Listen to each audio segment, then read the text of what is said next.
Hello, welcome back to another edition of Road Talk with Cade. Today in my life, it is February 28th, 2025. In this episode, I'll be talking about the rhythm and flow of life. This episode will entail a bit of storytelling, as well as where I sit when it comes to my current state. Post-graduation from college, I, like everyone else, had to enter the real world. My college experience started during COVID, where the entire world stopped moving. Still now, almost 5 years later, the world just isn't what it used to be. It never will be. I had an extremely hard time adjusting to having 40 hours of my week occupied by work. The lack of structure in college left me wholly unprepared for my future. Also, never having lived alone meant I didn't know how to take care of myself inside of my own space.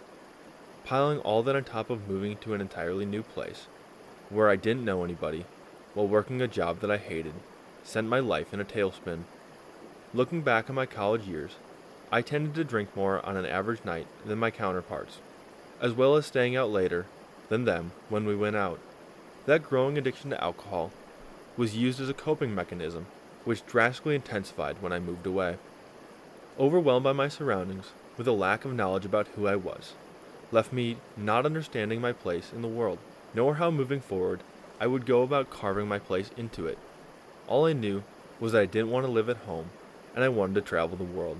So let's get this over with. While living in Dallas, on August 31st, 2023, I had a rough day at work. While working at AT&T, there are two avenues of business-to-business sales that you can go down. The first is selling fiber internet, while the second, which I was assigned to, is selling business cell phone plans. Something that after 2 months, I had failed to make a single sale on. I always make the joke, asking people if they have ever met someone that is interested in talking about their cell phone plan, because after calling 80 people a day for 2 months, ending after 5, I sure as hell did not. Still, haven't met a single person that likes talking about it other than how much it cost. In all honesty though, after being assigned to cell phone plan sales, I felt lost and defeated. So on that Wednesday evening, I stopped at the second story bar that I regularly frequented since moving to Dallas. In the bar that night, I remember ordering one Miller Lite, taking one free shot of Rumplemints. Then the next morning, I woke up with a broken arm, covered in my own piss from the night before. At that moment, I was scared and in disbelief that my arm was broken.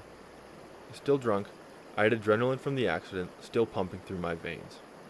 I got dressed, went to work that day, because I didn't know what else to do. About 2 hours into work, my arm continued to swell up, looking like a basketball by the time my boss told me I needed to go to the emergency room. What happened was I either fell or was pushed down the stairs of the bar that night.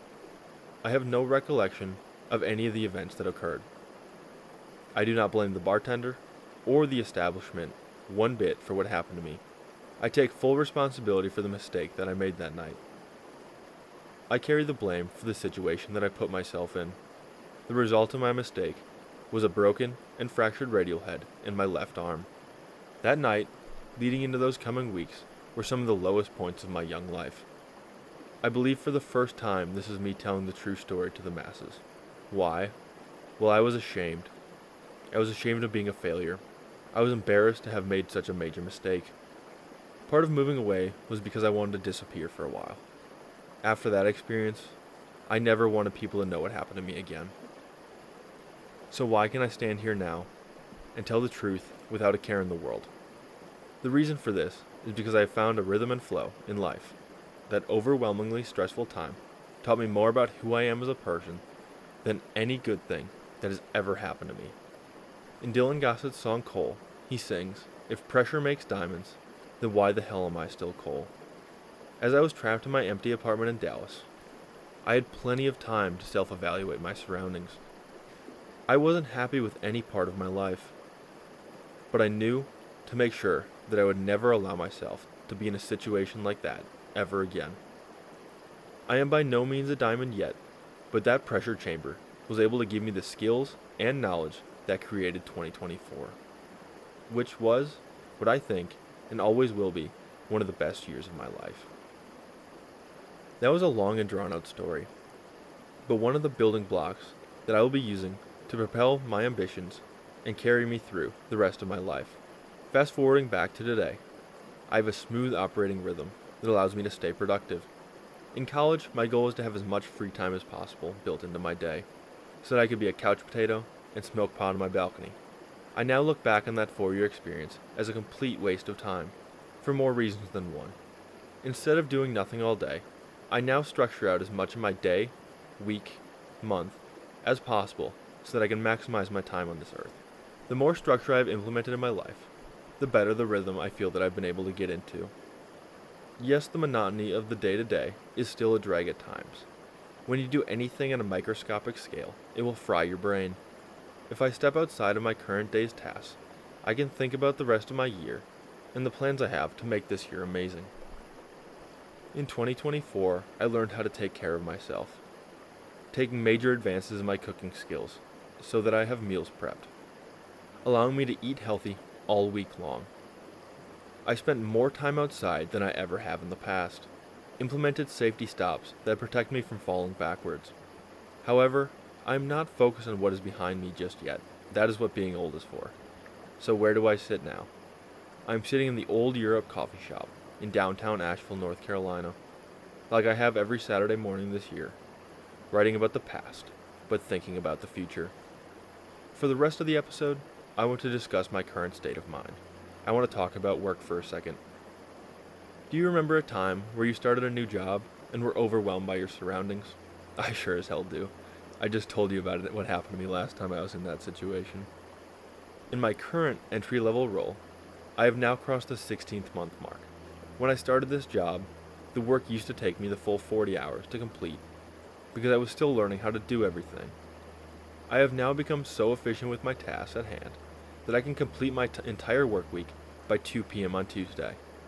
That lack of interest needed in my workday has left me rather bored. I am no longer fulfilled by what is asked of me in my current role. However, I have applied for 2 promotions, none of which have I even received an interview for. A job that told me I would be promoted in 9 to 12 months won't even allow me an interview for a promotion. Classic corporate BS. It is hard to keep a positive attitude when you don't even get a look from higher management. How am I supposed to keep my nose to the grindstone when I am receiving zero reward back for the work that I put in? Many people will say that I need to wait my turn, or it will come with due time. Well, guess what? I don't have time, motherfucker. I got one life, and every day that passes is one I won't get back. I am in a position where I am ready to be challenged by my work again.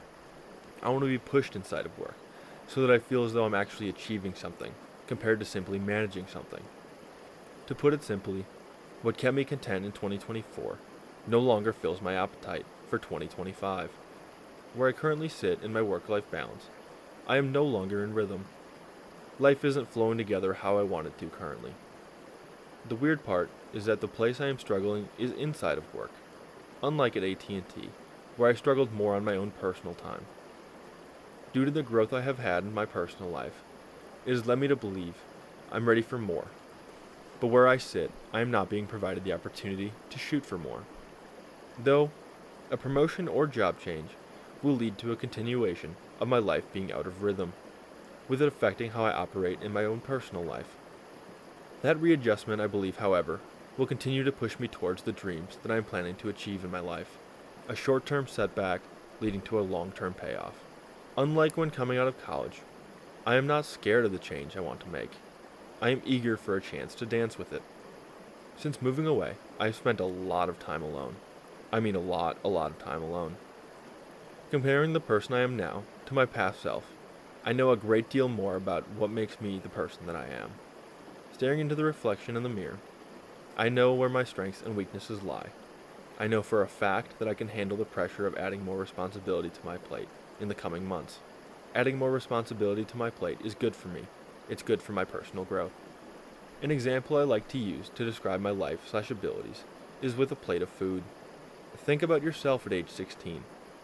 High school is a weird time in everyone's life. Where you stand in high school is an appetizer plate. The plate fills up with food rather quickly. For a food example, let's use my beloved cheese curds. One of your curds rolls off the plate because there's just too much on it. You are not equipped with the skills to carry the new responsibilities that you are quickly acquiring. Well, 5 years later, you are 21. You are now no longer an appetizer plate.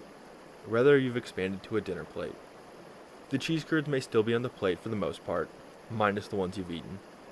But now you have all sorts of space to add more onion rings and hush puppies to it. Why? Because those parts of life that were hard to hold 5 years ago have become skills you are now so good at that they don't take up as much space. As you grow older, you tend to get better at the craft of being a human. Those added skills continue to expand the size of the plate, or shrink the size of the food. Whether you want to look at it as you eat up the things on the plate or the plate grows is totally up to you. For me, I like to look at the plate as my appetite for life, which is ever expanding. Right now, in my work life, I feel like I'm holding a lasagna pan, but eating a burger and fries out of it. The flow state that I was in last year no longer fits into the trajectory I want to take my life. We started out this episode talking about an experience in my life that happened because there was so much food on my plate that I couldn't even see the dish on the table. With time, I was able to increase the size of my plate, leading to an inverse of where this adventure started. I was just a boy longing for change. Now I am a young man dictating the change that happens in front of me. So with all that being said, when your life is stagnant, don't come to the conclusion that you're doing life wrong.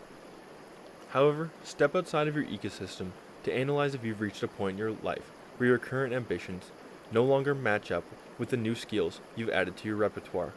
Never stop challenging yourself in life. Instead, continue to chase after your dreams. Your life ceases to exist not when you die, but when you stop living. With all that randomness being said, thank you for listening. I love you. Bye.